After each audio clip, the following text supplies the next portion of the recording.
Hi friends, आज की इस वीडियो में मैं शेयर करना चाहती हूँ कुछ ऐसे सिचुएशंस या कुछ ऐसे अनफेवरेबल कंडीशंस जिसके कारण किसी बच्चे का एक्सीडेंट ज़्यादा होता है या कोई बच्चा एक्सीडेंट प्रोन हो जाता है। बार बार एक ही बच्चे का एक्सीडेंट होता है, उसके क्या क्या कारण हो सकते हैं। आज हम उसके कॉज के बारे में बात करते हैं और हम उसको कैसे दूर कर सकते हैं।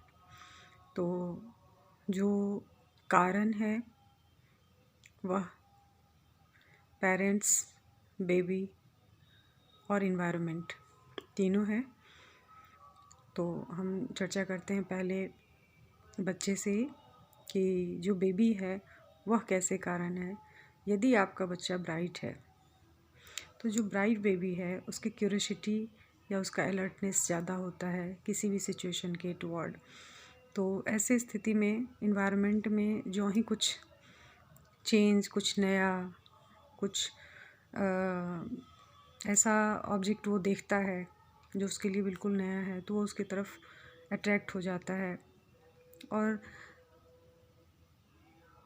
उसके साथ वो कुछ एक्सपेरिमेंट करने की कोशिश करता है।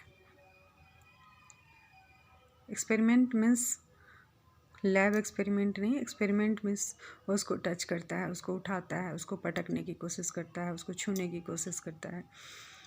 नेक्स्ट है पेरेंट्स। आपने गेस किया होगा या देखा होगा अपने आसपास में या खुद के साथ भी कि जो फर्स्ट बेबी है उसका एक्सीडेंट ज़्यादा होता है, क्योंकि जो फर्स्ट बेबी होता है उसके जो पेरेंट्स होते हैं वो उस पॉसिबल डेंजर के बारे में पहले से बहुत अवेयर नहीं होते, जिसके कारण की दुर्घटना हो जाती है। और यदि वो एक बच्चे में इस एक्सपीरियंस को गेन कर लेते हैं तो दूसरे बच्चे में, यदि उनके लाइफ में कोई दूसरा बच्चा आता है तो ऑटोमेटिकली वो अवेयर रहते हैं कि ये भी हो सकता है। नेक्स्ट जो कंडीशन है वह है लार्ज फैमिली।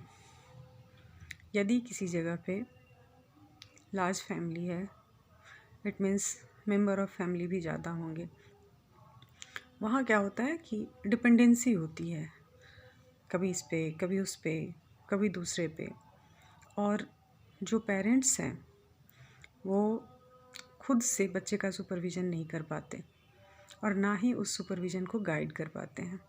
ऐसे स्थिति में भी लार्ज फैमिली में रहने के बावजूद भी बच्चे के एक्सीडेंट का चांस ज़्यादा होता है।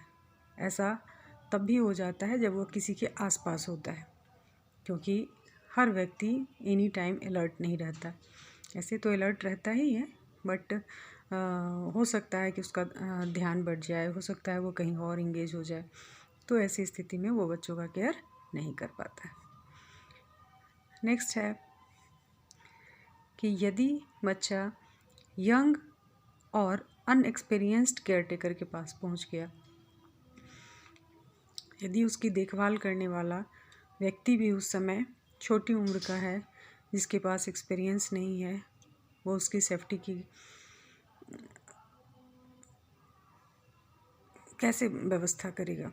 तो ऐसे स्थिति में जो यंग अनएक्सपीरियंस्ड केयरटेकर है या फिर अनएक्सपीरियंस्ड बेबी सिटर है, वह खुद ही इस तरह के एक्सीडेंट को इन्विटेशन देते हैं, क्योंकि उन्हें खुद नहीं पता होता है कि कैसे बच्चे को इन सब सिचुएशन में सेफ रखना है या फिर बचाना है।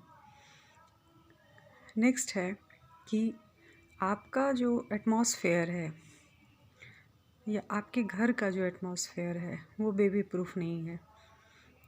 आपके यहाँ सामान हियर देयर ऐसी तरह से, इस तरह से रखा हुआ है कि बच्चा उसको टच में ले लेता है या बच्चा उसके टच में आ जाता है और जाने अनजाने एक्सीडेंट हो जाती है। Last, uncontrolled curiosity. यदि बच्चे की क्यूरियोसिटी अनकंट्रोल्ड वे में रहेगी, एक ख़त्म नहीं हुआ, दूसरा क्यूरियोसिटी आ गया, दूसरा ख़त्म नहीं हुआ, नेक्स्ट आ गया, तो ऐसी स्थिति में भी एक्सीडेंट के चांसेस होते हैं, क्योंकि जब तक आपका ध्यान उस पर पड़ेगा तब तक उसकी क्यूरियोसिटी चेंज हो जाएगी। इसलिए बच्चे को सेफ़ एक्टिविटी में बिज़ी रखें।